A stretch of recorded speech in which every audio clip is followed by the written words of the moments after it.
માજી ધારાસભ્ય તરીકે એક આદિવાસી સમાજના આગેવાન તરીકે હું એમને સપોર્ટ કરવા આવ્યો છે. મારે કોઈ રાજકીય એમાં હેતુ નથી. ધારાસભ્ય દર્શનાબેન દેશમુખ સાથે જે અપમાનનો મુદ્દો છે, આપ એમના સમર્થનમાં આવ્યા છે, શું કહેશો? નર્મદા જિલ્લો એટલે 99% આદિવાસી વિસ્તાર છે. એ વિસ્તારની અંદર માન્ય વર્ષો પહેલાં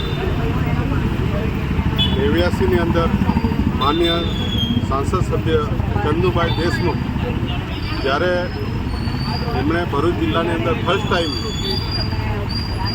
લોકસભા તરીકે ઉમેદવારી કરી હતી, ત્યારે જનતા દળ અને ભાજપનું ગઠબંધન થયું હતું.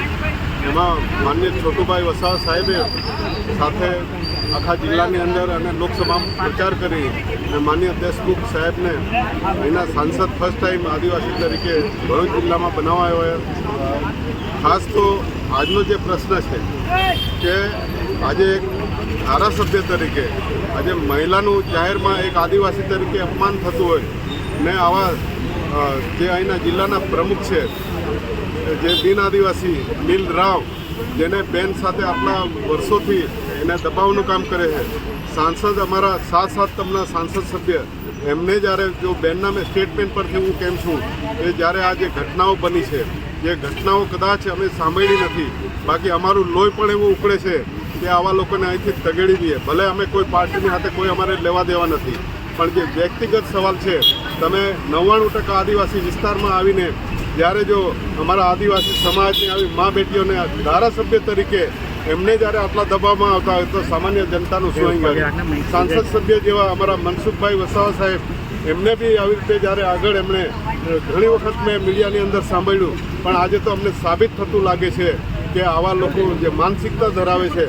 મેં બીજા બધાના મોડે પણ સાંભળ્યું, એક ભાઈનો વિડીયો અહીં ગાડી ઉતારતા કે અમારા જે ધારાસભ્ય શ્રી છે માન્ય, એમને ગમે તેમ ચેનચાળા એમને ગમે તેવું છેડછાડ કરવાની જે ઈરાદાપૂર્વકથી એમના માણસો કરતા હતા, એવાની સામે પણ વાંધો છે.